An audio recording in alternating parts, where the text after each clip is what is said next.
So we're looking at the Euro USD charts right now. So first and first, I start my analysis out on the daily time frame. Then I head to the 4-hourly time frame. But most times I would like to start on the weekly time frame just to kind of identify key levels on the weekly time frame. So we have 12792. Then we also have another resistance point at 1.14942. So we have 1.127. Okay, we have 1.1212700, and then we have 1.1294. And then we see currently that prices is rejecting where? It's rejecting at the 1.492 area. Okay, so I'll head to the daily time frame now. So I have identified that we have a weekly rejection, meaning that there are strong sellers at this point. So I'll head to my daily time frame. Now, my daily time frame, I can see that prices have been bullish for a while, creating several spaces, several points of imbalances in the market. So we have one here, and then we have another one here too as well. So these are all areas in the market that we should be looking for prices, for the market to reprice to at that point. Then I want to start to identify minor support and resistance, aside from the main key levels identified on the daily time frame. So we have the 1.18542, and then we also have the 1.09500 region. So these are going to be the key levels on the daily time frame, higher time frame, previous resistance points, which should react as new support levels. Okay, we also do have this level that cannot be ignored, which is the 1.12 level, acted as a double top. This is the main key level that initiated the previous downward movement to the downside. Okay, the previous sell trend. So this is a major resistance point, or we can call it a supply area. Okay, so a major support resistance supply, because it changed the trajectory of the market to the downside. Okay, so what we're going to be looking at now is the direction of the market is bullish, so meaning that we're about to start experiencing a reversal, just for a little bit of correction before prices push the upside. So let's see what's the 4 hours saying from that level. So on the 4-hourly time frame now, we can see that the market, yes, if you plot your trend line, is very much bullish. But now remember what I said at the start of the video.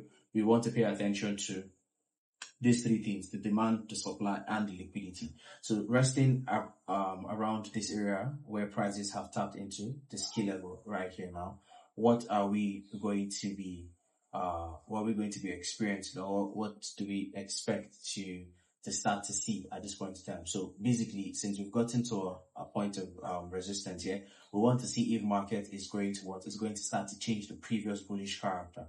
And where would the previous bullish character be? So we have these lows here that created the new present highs at this level here. Okay, so we had this new higher highs at this level here. So we had the previous break of structure at this point here. Okay, if you do not know what a break of structure is, go back to my YouTube channel and watch my video on simplified structure, SMC, ICT, and retail system for market structure. Okay, so we have a break of structure at that point, and this would be the most recent low. So this is where the most recent liquidity is resting. Now, why do I say this is where the most recent liquidity is resting? It is because at the end of the day, when people who took these buys are trying to swing these buys, all have their liquidities resting below here. Whoever are taking this buy, the most safe space for them to put their stop losses is directly under the previous low. And if you do understand the concept of liquidity, is areas where money is at. So your stop losses is an accumulation of people's stop losses, monies they are about to lose or they are willing to lose, and that is in its natural essence what liquidity really is.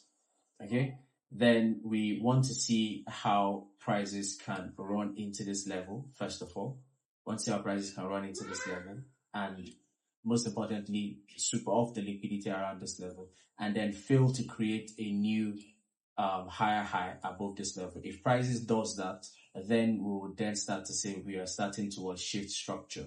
And if price eventually does sweep the liquidity around this level, we have this previous bullish candle here before this bearish move to the downside that would serve as a possible supply zone, and we want to see prices do what? Sweep this liquidity and buy all the way back up here intraday before we get the failure to, or we get the mitigation of this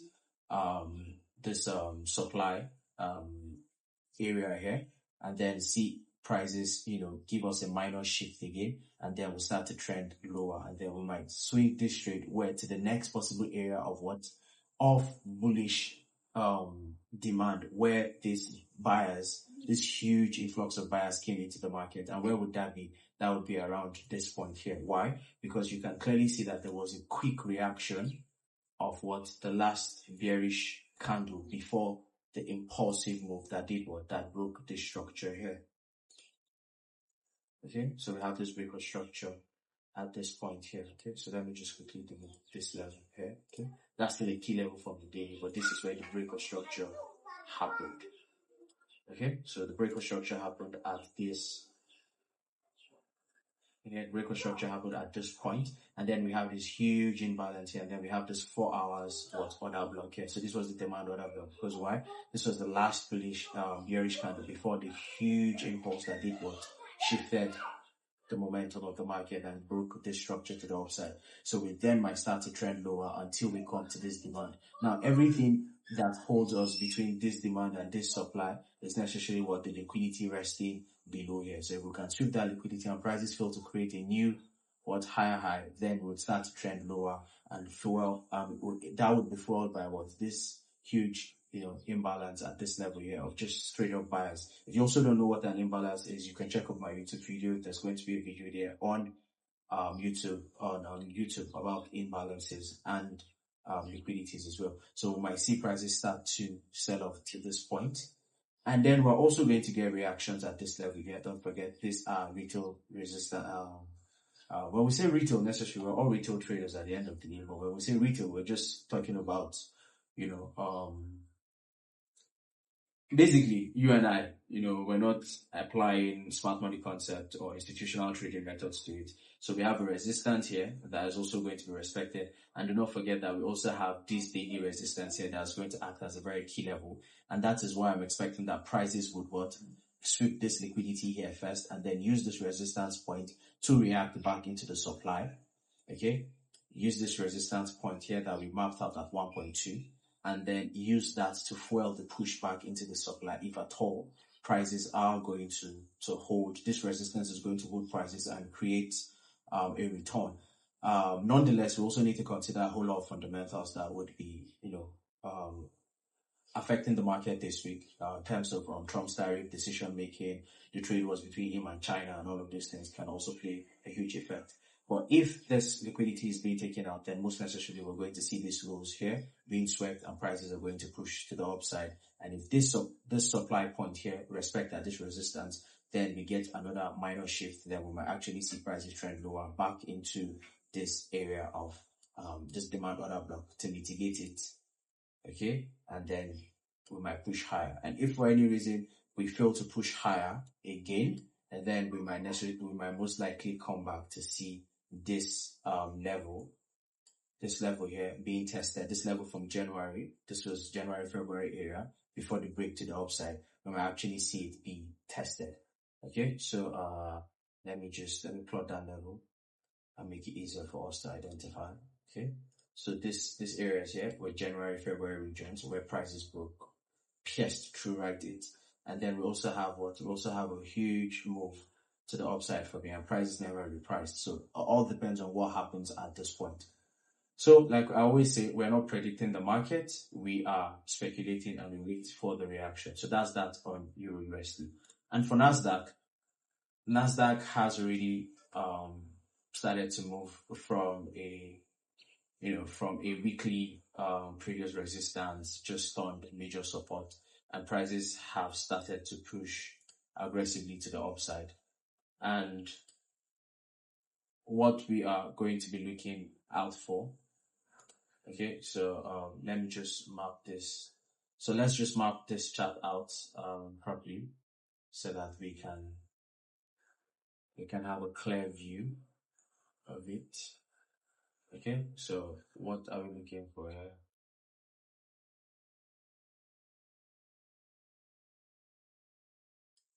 Okay, so we have our break of structure at this point. Yeah, we had the previous break and retest of support level. Yeah, prices filed this demand here and broke to the upside. So we have our break of structure here. So we have our break of structure here. Then we had the push to the upside. Then we had no return whatsoever. So we have basically an imbalance or a void at this level here. And we're going to be looking for prices to fill first about 50% of it before coming back to the downside. Okay, so what do we need to first see? We need to see that we had a bit of structure here too as well. This previous downward movement here. So we had a bit of structure here, and then we have the most recent liquidity resting above here. Okay, and then next thing we want to see is prices shift this liquidity into this area. Okay, and then probably go back up to see if we're going to find this area to be worth the while. And if prices fails, then we get the structure and then it will come down to the downside, most likely. The reason why we are reacting off this zone is why? Because this zone has acted as what? This zone has acted as a previous key level. Why is it a key level? Because prices have changed the trajectory of the market previously from bullish to bearish. So this makes this a key level. This makes this a higher time frame support and resistance equivalent to a major supply level. Okay, so this is my outlook on EURUSD for hourly time frame. Okay, and that's that for EURUSD. So I hope that makes it easy for you to understand, and I'll catch you in my next video.